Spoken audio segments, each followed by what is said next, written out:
आज बात करेंगे सोना चांदी के ऊपर और वर्ल्ड इकोनॉमी में क्या चल रहा है इसके ऊपर। तो अभी रिसेंट खबर आई है, गोल्ड काउंसिल की रिपोर्ट आई है जो हर महीने के पहले हफ्ते में निकलती है। उन्होंने टारगेट दिया है गोल्ड के ऊपर के अगले साल तक $5,000 प्रति आउंस जा सकता है गोल्ड। और अभी 4250 रुपये प्रति आउंस चल रहा है गोल्ड।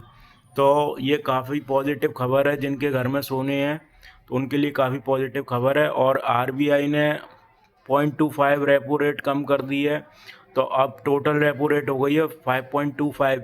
लेकिन बैंकें अपनी भारत की मनमानी करती है। आरबीआई दरें तो घटा देता है, लेकिन बैंकें इतनी नहीं घटाती। बैंक लगभग इसका 50% ही घटाती हैं, क्योंकि फिर उनके प्रॉफिट मार्जिन कम हो जाएंगे। वैसे ही म्यूचुअल फंडों ने बैंक की ऐसी तैसी कर रखी है, आजकल एफडी कोई कराता नहीं है बुजुर्ग आदमियों को छोड़ के।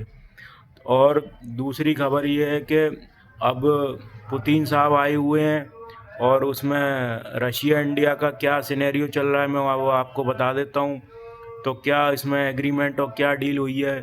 तो पुतिन और मोदी ने तय किया है कि $100 बिलियन का ट्रेड करेंगे हम दोनों आपस में मिलके 2030 तक। और अमेरिकी डॉलर की बजाय अब हम रशियन रूबल और इंडियन रुपीस में ही आपस में ट्रेड करेंगे। तो ट्रम्प साहब को बहुत बड़ी मिर्ची लग गई होगी अब इस डील को देखते हुए। वैसे ट्रम्प साहब पिछले एक हफ्ते से बीमार चल रहे हैं, कह तो रहे हैं मैं ठीक हूँ, लेकिन उनकी शक्ल बता रही है बीमार चल रहे हैं। और बीच में चक्कर खा के भी गिर गए थे।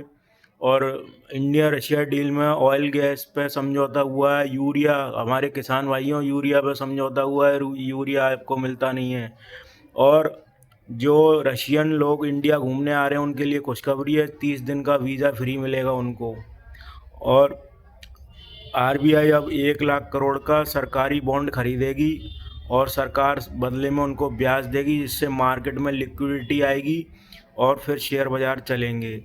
लेकिन आप लोगों को सावधानी रखनी है कि दिसंबर जनवरी में पिछले कई 30-40 साल का डेटा उठा के देख लो आप, दिसंबर जनवरी में शेयर बाज़ार गिरते हैं, क्योंकि दिसंबर 31 को फाइनेंशियल ईयर क्लोजिंग होती है कई फॉरेन कंट्रियों की और बड़ी बड़ी इकोनॉमियों की। तो वो टैक्स हार्वेस्टिंग करते हैं और अपना प्रॉफिट भुनाते हैं, और नया कैलेंडर ईयर शुरू होता है 1 जनवरी से, और फाइनेंशियल ईयर भी उनका 1 जनवरी रहता है। तो शेयर मार्केट लुढ़कते हैं। और दूसरा फैक्टर ये है कि वो फॉरेन के लोग की क्रिसमस और नए साल की छुट्टियां हो जाती हैं और सर्दी बढ़ जाती है, तो वहाँ लोग आप विदेश यात्राएं और घूमने फिरने जाते हैं, तो शेयर बेच के अपना वो एंजॉय करते हैं। और 29 दिसंबर तक ये सोने चांदी में उठक पटक रहेगी। महीने के क्लोजिंग में ज़्यादा रहती है, क्योंकि तब डेरिवेटिव मार्केट एक्टिव हो जाता है। तो उस चक्कर में आप देखेंगे काफ़ी वोलेटाइल रहेगा। तो आपको घबराना नहीं है, क्योंकि जो हाँ शॉर्ट सेलिंग होना शुरू हो जाती है, लेकिन फिजिकल सिल्वर की बहुत कमी है। तो इस बार फिजिकल डिजिटल को हरा देगा डेरिवेटिव, मेरा मतलब डिजिटल से डेरिवेटिव है।